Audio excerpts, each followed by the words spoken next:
Hello everyone, আসসালামু আলাইকুম। সবাইকে ওয়েলকাম করছি আরেকটি রেসিপি দেখার জন্য। বাসায় মেহমান আসলে বা প্রিয়জনকে চমকে দিতে চুলায় খুব সহজেই তৈরি করে নিব আস্ত মোরগ বা মোরগ মাসালা।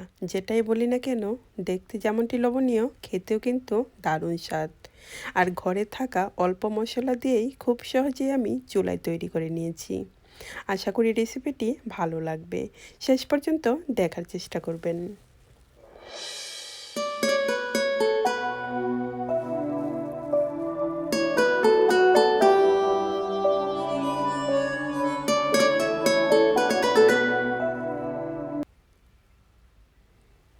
রেসিপিটি তৈরি করার জন্য এখানে আমি নিয়েছি 1.5 কেজি ওজনের একটি মোরগ না মুরগি।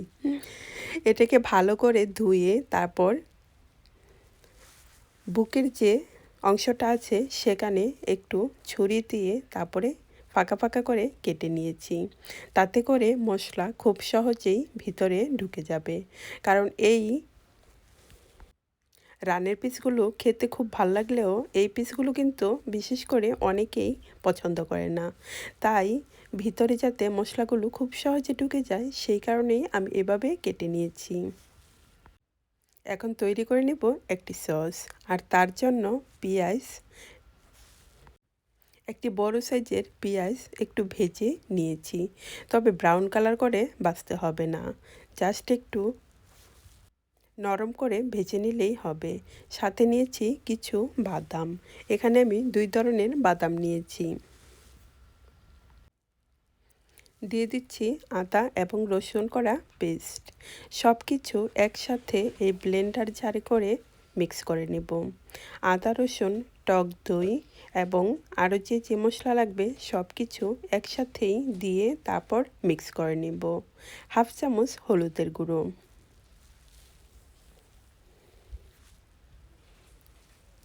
1 চামচ দিচ্ছি মিক্স মশলার গুঁড়ো, জায়ফল, জয়িত্রী এগুলো গুঁড়ো করে তারপরে ভেজে নিয়েছি, সেখান থেকে দিয়ে দিব 1 চামচ এবং জিরা ভেজে রেখেছিলাম সেখান থেকেও 1/2 চামচের মতো দিয়ে দেব। টি চামচে 2 চামচ সয়া সস,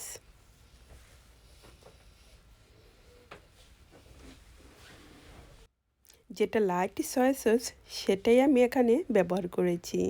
সাথে দিচ্ছি 2 চামচ টক দই। মুরগিটা ধুয়ে নেওয়ার পর অবশ্যই কিন্তু খেয়াল রাখতে হবে যাতে মুরগির গায়ে কোনো পানি না থাকে, একদমই পানি ঝরিয়ে নিতে হবে। একে একে সবগুলো মশলা দিয়ে এর সাথে অল্প পরিমাণের পানি দিয়ে তারপরে ব্লেন্ডার জারে করেই মিক্স করে নেব।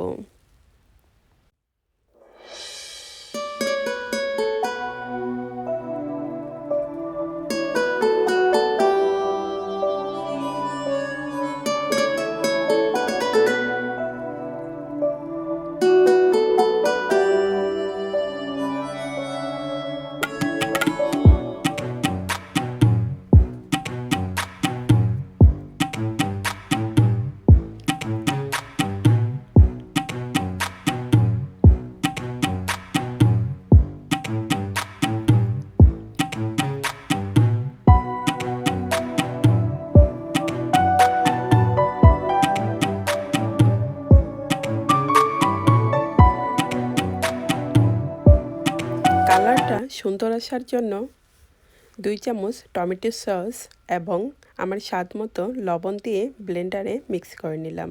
এখন এই পুরোটা মশলাগুলো ভালো করে মোরগের গায়ে দিয়ে হাত দিয়ে ভালো করে লাগিয়ে দিতে হবে।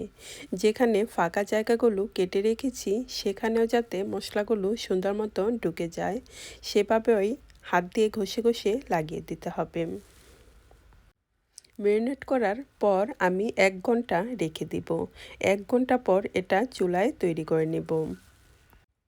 আপনার হাতে যদি বেশি সময় থাকে বা মেহমান আসলে বাসায় তার আগের দিন এটা ম্যারিনেট করে রেখে দিতে চান তাহলে অবশ্যই নর্মাল ফ্রিজে রেখে দিতে হবে।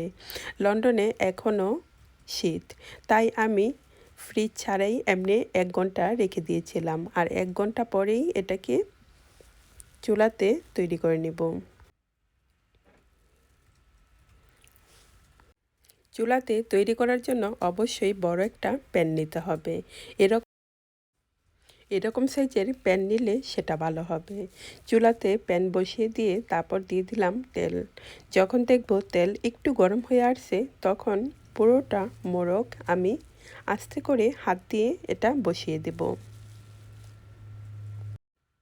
আস্তে করে এটাকে বসিয়ে দিয়ে তারপর ওপরে দিয়ে দিব একটু কাঁচা ফ্লেভার যাতে আসে, কাঁচামরিচের ঘ্রাণ আসে, সেই জন্য 2-3টি কাঁচামরিচ দেব।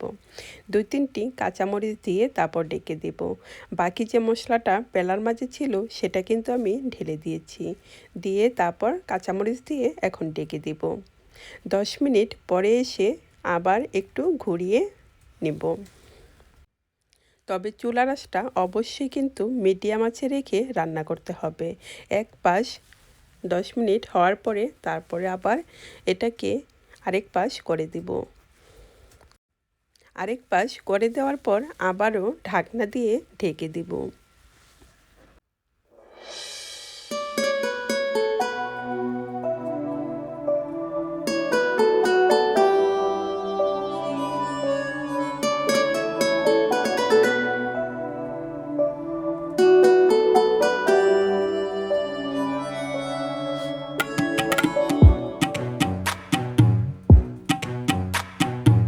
ঠিক এইভাবে ঘুরিয়ে ঘুরিয়ে এটাকে দিতে হবে।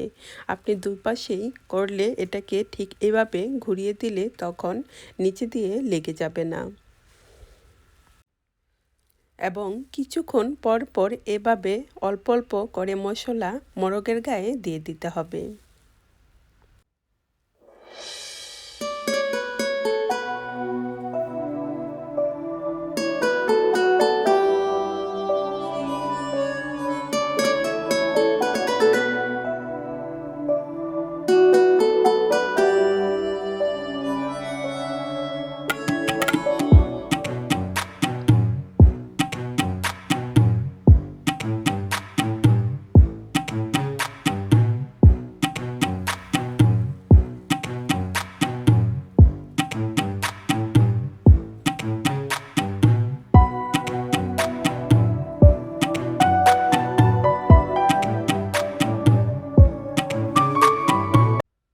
এখন দিয়ে দিব কিছু ডিম সিদ্ধ করে রেখেছিলাম সেগুলো দিয়ে তারপরে একসাথে একটু ঘুরিয়ে মিক্স করে নেব।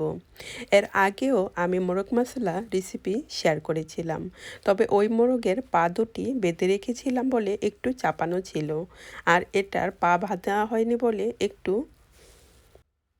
ফাঁকা হয়ে আছে। তবে ওই রেসিপিটি একটু ভিন্ন স্বাদে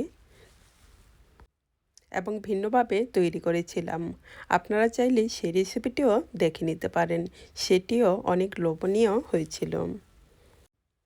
প্রিয়জনেরা, আজকের এই রেসিপিটি কেমন হলো অবশ্যই কিন্তু কমেন্ট করে জানাবেন। আর ভালো লাগলে লাইক দিয়ে আপনার ফ্রেন্ড এবং ফ্যামিলির সাথেও কিন্তু শেয়ার করতে পারেন। আর আপনি যদি আমার চ্যানেলে নতুন হয়ে থাকেন, সবচেয়ে সহজ এবং মজার মজার রেসিপি পেতে চ্যানেলটি সাবস্ক্রাইব করে সাথেই থাকুন। যারা শেষ পর্যন্ত আজকের এই ভিডিওটি দেখলেন তাদেরকে জানাই অসংখ্য ধন্যবাদ। সবাই ভালো থাকুন, সুস্থ থাকুন। শুভকামনায় আজকের মতো এখানেই বিদায় নিচ্ছি। আবার নতুন কোনো রেসিপি নিয়ে আপনাদের মাঝে হাজির হব। সবাই ভালো থাকুন। আল্লাহ হাফেজ। আসসালামু আলাইকুম। Thanks for watching.